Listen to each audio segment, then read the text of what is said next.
శ్రీ మాత్రే నమః. హిందూ బంధువులందరికీ నమస్కారం. ఈరోజు మనం ఈ వీడియోలో స్కాంద పురాణాంతర్గత కార్తీక పురాణంలోని 24వ అధ్యాయము కార్తీక శుద్ధ ద్వాదశి కథ మరియు అంబరీషోపాఖ్యానము ఇప్పుడు మనం చెప్పుకుందాం. అత్రి మహర్షి అగస్త్యమునికి ఈ విధంగా చెబుతున్నాడు. అగస్త్యమునీంద్రా, నీకు కార్తీక వ్రతమందు హరిభక్తి యందు ఆసక్తి ఉన్నది కావున కార్తీక మహాత్మ్యమును చెప్పెదను, వినుము. సావధానంగా విన్నచో పాపములు నశిస్తాయి. కార్తీక మాసమందు శుక్ల ద్వాదశి హరిబోధిని. ఈ ద్వాదశి సమస్త తీర్థ స్నాన ఫలమిస్తుంది. అన్ని ద్వాదశులలో అధిక ఫలమును ఇస్తుంది. సమస్త యజ్ఞములను చేసిన ఫలమును హరిబోధిని యగు ద్వాదశి ఇస్తుంది. ఇది కాక ఈ ద్వాదశి హరి అందును ఏకాదశి అందును భక్తినిస్తుంది. కాబట్టి ద్వాదశి హరికి ప్రియమైనది. ద్వాదశి సూర్య చంద్ర గ్రహణముల కంటే అధిక పుణ్యప్రదము. ఏకాదశి కంటే 100 రెట్లు ఎక్కువది.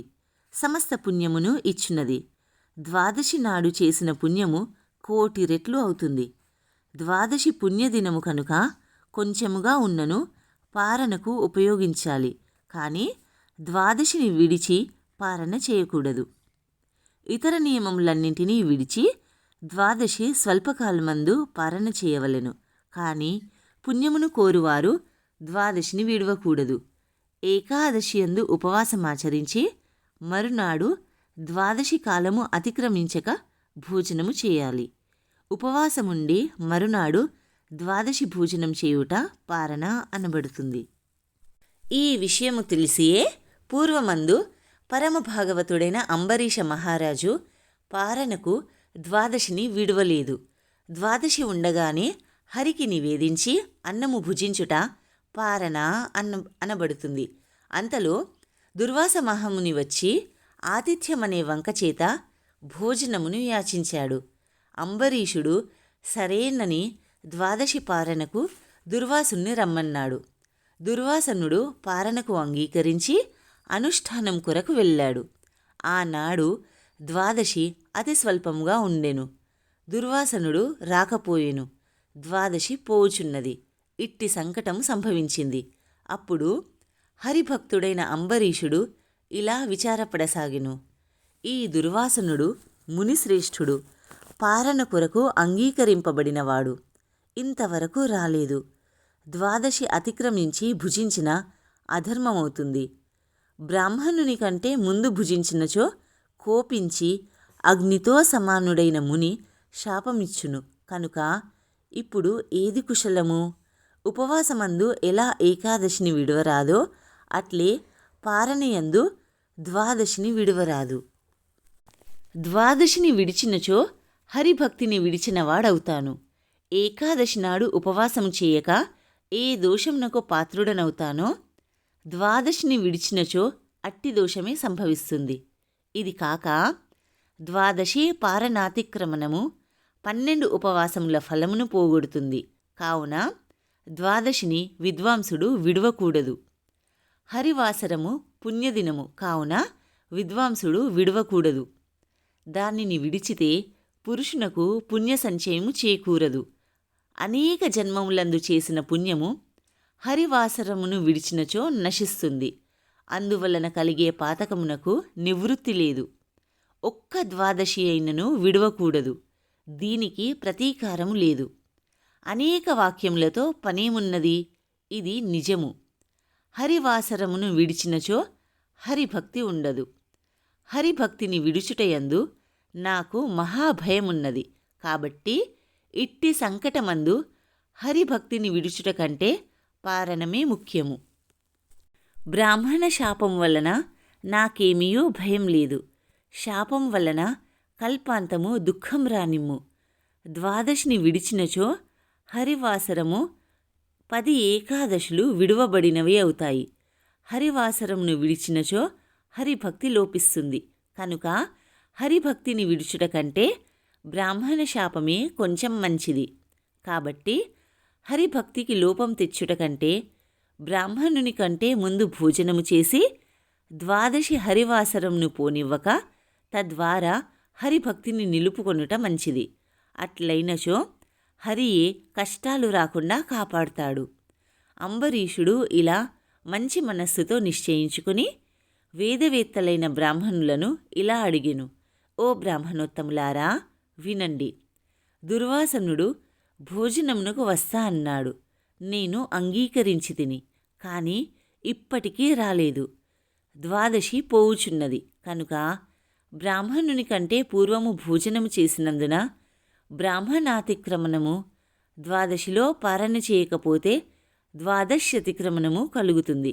కనుక మీరు బలాబలములను విచారించి రెండింటిలోనూ ఏది యుక్తమో చెప్పండి అని అడిగాడు.